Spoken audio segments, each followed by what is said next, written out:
Sanay na malumanay na namataan ng News 5 sina Annabel Rama at Nadia Montenegro sa QCRTC. Nanumpa ang former mortal enemies ng kanilang affidavit of desistance. Patunay ito na inuurong na nila ang mga kaso nilang libel, oral defamation, grave coercion at unjust vexation laban sa isa't isa.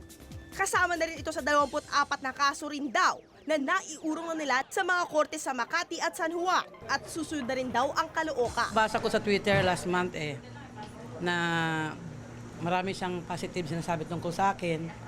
Doon naman tagal ko pisang lambot ng puso ko kasi para siyang nagpakumbaba. Ask God to give me a forgiving heart because talaga I was living with so much anger and bitterness and it was really sad. Yeah, it was a sad moment in my life and I didn't want to continue living that way. Magiging busy na raw uli si Annabel Rama sa kanyang talent agency. Ano kayang say niya sa posibilidad na tumiwalag na sa kanya si JC De Vera? Tapos ng kontrata niya sa akin, bahala siya. Gusto mag-renew, okay. Ayaw niya mag-renew, okay rin sa akin. Happy news naman daw kay Annabel na nagbabalik eskwela na sa London ang panganay niyang si Rufa. Na sa tingin niya raw ay may ambisyon rin na pasukin ang politika. Duda ko tatakbo yan, pero hindi naman inamin sa akin Si Richard naman sa Europe din daw mag-aaral. Pero gaano katotoo ang chikang kaya talaga siya naroon ay dahil iiwan na niya ang showbiz. Usap-usapan din.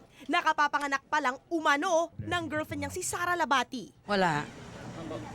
Napapahinga lang kasi grabe ang trabaho niya for so many years. Mga anak ko naman mag-aral, 1 month lang naman yan di ba? Hindi naman 1 year, di ba?